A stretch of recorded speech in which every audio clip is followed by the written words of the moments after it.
What's going on, dudes and dudettes? So apparently my cousin Jacob Paisano was invited to USC to visit the campus and do all that stuff for the football team, which is pretty cool. So congrats to him. Very proud of him. And yeah, it'll be pretty cool to see him on the roster maybe in the near future. You never know. Then when it came to a guy who got his first scholarship for the USC, he's an offensive lineman, and Killian O'Connor. I guess his whole family has pretty much been a walk-on. They always made their way onto the team, but never really had the luxury of a scholarship. But he finally earned his, which is pretty cool. So yeah, congrats to him, and maybe he could be the new starting center for the team this upcoming season. So looking forward to that. And the USC women's basketball team had a pretty tough victory on the road in Washington, 69-64. Even during that game, Kiki Iriafen had 1.5 thousand career points, which is pretty cool. Obviously, she had most of those points up there in Stanford in her first 2 or 3 years playing, but at least she was able to make history, or at least her career history at USC, which was nice. But yeah, they were down pretty bad in this game by double digits at some point. I think it was really low score, tied 23 all at halftime. So yeah, they definitely dug this one out to not get upset up there, and hopefully they can continue winning, because I think they have UCLA coming up once again pretty soon over there at UCLA. And I know some of the rankings happen. I talked about it for the Duke men's basketball team. They're one of the top 3-1 seeds when it comes to the early projections for the tournament. And the USC women are pretty high up there too. I believe they're number 5. So they're the number 1-2 seeds. So they're not part of the 4 number ones, but they're right at the top. So they definitely have a chance to get up there. Even Duke, the women's side, is number 10. So they're the top of the number 3s, which is pretty cool. They actually had a pretty tough loss pretty recently. I think against Notre Dame, was one of those top teams in the nation. So yeah, it's always a tough loss, but they're definitely up there. So hopefully they can get a top seed as well. And I think Juju Watkins was also on the cover of Essence magazine. I don't know if that's a chick magazine or basketball magazine, either way, but yeah, they're pretty much talking about how she's forging her way to the WNBA and obviously doing a bunch of stuff while in college, and the NIL and all that stuff, making money off her name, which is pretty cool. So I'm probably not going to read the whole article, but yeah, that was pretty cool to see for her.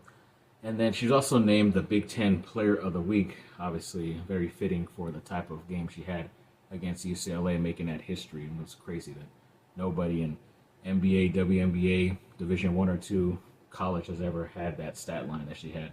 That was pretty insane. But yeah, congrats there also. And then a very big time 5-star power forward in the next year's class of the women's high school recruiting did visit USC officially this last weekend. I know she recently posted a picture, says she's hashtag not committed, but I think even Jazzy Davidson did that pretty recently, and she was committed pretty soon thereafter. So hopefully they get one of those top players out there, because I think she was even visiting out there when they were in Washington. She's from up there too, so yeah, luckily they got that victory against her hometown school, but hopefully they can get her on the roster too in the near future. And a couple of the football recruiting updates. There was another guy who put out a top 8, a 4-star athlete in 2026. Tyreek Green has USC in there, which was nice. Luke Extendo Neighbors, I believe he is a 2028 player. I think he's a 3 or 4-star. And he plays edge, so he's on the defensive side. He's talked about USC quite a bit. And that guy, Pulele Iti, I know I'm saying that wrong. His name is Pulele Iti Primus. I want to say he's an offensive lineman, if I can remember, but I know he recently talked about getting offers from USC, and now he's put out his top 13, and USC made the cut, so that was great to see. And then a 4-star linebacker, Sincere Johnson, is setting up a USC official visit June 20th, so that's pretty big, because that's usually when they do their Big Bash weekend, and that's when they got a bunch of those 5-star players to sign up last summer. Well, none of them ended up being in their recruiting class this last offseason, but it was still a big time weekend, and they got a lot of momentum from there and kept a lot of guys too that were committing after that as well. So hopefully the same thing happens there. There are a couple guys too. I think a 2025 wide receiver, Aljor Miles, says 2 teams are to beat for his commitment, and USC is one of those teams. So hopefully, or actually one of the teams that he mentioned. So hopefully that's one of the 2 teams that is USC. And then he says another 4-star wide receiver, Booby Feaster, I recently talked about, says 3 schools are currently have the edge for him. I know he reclassified recently, and he mentioned USC as part of that list too. So hopefully USC is one of those top 3 teams as well. And then the front office did make another signing. They did hire Logan Snead, who is the son of the Rams general manager Les Snead, as a scouting role. Yeah, that's pretty cool. I guess he couldn't get a job at the NFL level right away, so nice to be able to work his way up into still the same city as his father. Then maybe after a year or two, he'll probably be working for the Rams. You never know. And then I think PFF put out a top edge rushers for the highest graded true freshman this last season, and Cameron Fountain of USC was number 4 on that list at 71.3, which was cool. And then 2027 top 35 recruit Beckham Black made his unofficial visit to USC the other day, so he's a pretty interesting guy, so maybe they're in the running for him. And then over the weekend, the NBA All-Star Skills champions were Evan Mobley of the Cleveland Cavaliers, obviously ex-USC guy, so at least one of my teams ended up doing something. Even LeBron James didn't even play, so I don't have anything to talk about that. So yeah, I didn't even watch the highlights of the All-Star game either, but I heard it wasn't that great either. And then, yeah, speaking of that weekend, the slam dunk champion Mac McClung, it's his 3rd straight time winning that award. I know they put out a stat of like his career earnings, which is like $132,000, and then his earnings during the dunk contest are like over $300,000, which is pretty insane. But yeah, I guess he should still be doing that if he's making 3 times as much. But I don't know. Hopefully they can get him another bigger prize to be able to have him come back, because he's probably the best part of All-Star Weekend as of right now.